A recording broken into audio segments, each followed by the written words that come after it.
Pero pag hindi nyo kilala yung sasakyan, huwag kayong lalapit ha. Kasi may nangunguha ng bata. Di ba alam nyo yon? Tapos pag nakuha nila yung bata, ipiprito nila. Oo. Gusto nyo maprito? Hindi po. O alam nyo yung malaking kawali? Puno ng mantika na kumukulo? Doon nila nilalagay yung mga bata na kukuha nila. Kaya mag-iingat kayo, huwag kayong lalapit kahit anong mangyari, ha?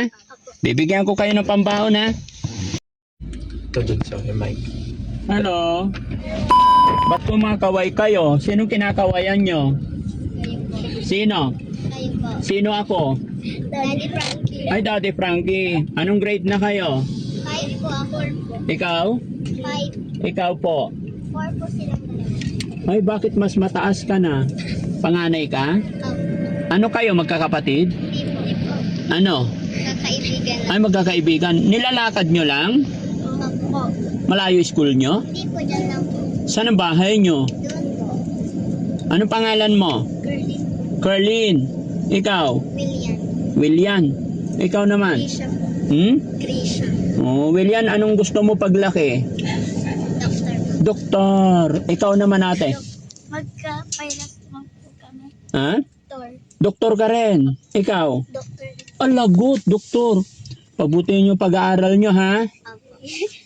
Magkano baon nyo kanina? Ako po 25. 25. Siguro mayaman ikaw. Hindi po. Ikaw ate, magkano baon mo? 35 po. Ay, mas mataas. Mas mayaman. Bakit 35? Binibigay po ng ako. Oh, ikaw naman, magkano? 20 po. Ah, 20. Bakit mababa? Ano trabaho ng papa mo? Hindi ko po. Hindi mo alam. Drive po ng truck. Ah, nagda-drive ng truck. Eh, ikaw naman ate. Ano? Sa Manila po sa pabrika yung nagkagawa po ng sako. Oh, ilan kayo magkakapatid? 3 po. Ikaw naman ate, ilan kayo? 3 rin po. Ikaw? 4 po. Okay, mag-aral kayo mabuti ha? Apo. Mag-iingat kayo parati ha? Apo. Bigyan ko kayo pambaon. Okay lang? Apo. Huwag kayong lalapit sa mga sasakyan na dumaraan ha? Apo. Baka mayroong nangunguha ng bata. Ha? Buti hindi kayo natakot sa amin. Kaway-kaway pa kayo. Kasi alam po namin kayo. Ay, kasi alam nyo si Daddy Frankie yon. Okay? Di ba? Tatay mo, papa mo nasa Maynila. Apo. Shout out mo yung papa mo, mapapanood niya to. Shout out po kay William Ferrer. Oh, anong mensahe mo sa tatay mo? Mapapanood ka niya. Anong gusto mong sabihin kay tatay? Nagtatrabaho para sa iyo. Thank you po sa pagtatrabaho po sa amin. Okay. Sa mama mo, Ano, thank you po sa pag-aalaga sa amin. how much you love your father? 100%. About your mother? 100%. Why? Because he loves me. Oh. How can you describe your mother? She's She's kind. oh, and beautiful also. Apo. Kanino ka nagmana? Mama, papa? Ay, ma. Kay mama, very good. O, si ate naman, tawa ng tawa. Tay, lapit ka. Ilan kayo magkakapatid? 3 rin. Pang ilan ka? Isa po.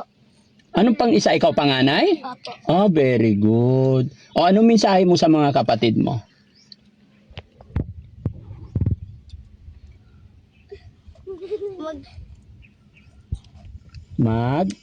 Mag-aral po lagi silang mabuti.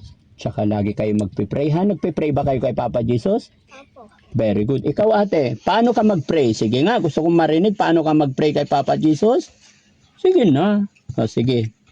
Paano mag-pray? Ha? Ay, ikaw na lang ate. O sige nga, paano nag-pray si ate? Thank you, Lord, for all the things. And we love you all. Okay. Okay. Naka-video kayo, i-upload namin to ha? Okay lang?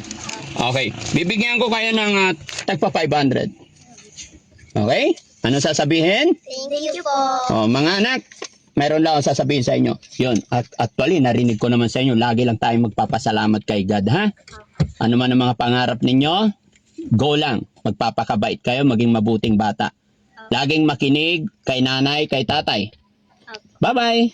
Bye-bye po. Happy ba kayo? Opo. Okay, ingat. Bye-bye! Bye-bye. Bye po. Okay, sige po. Thank you po. Salamat.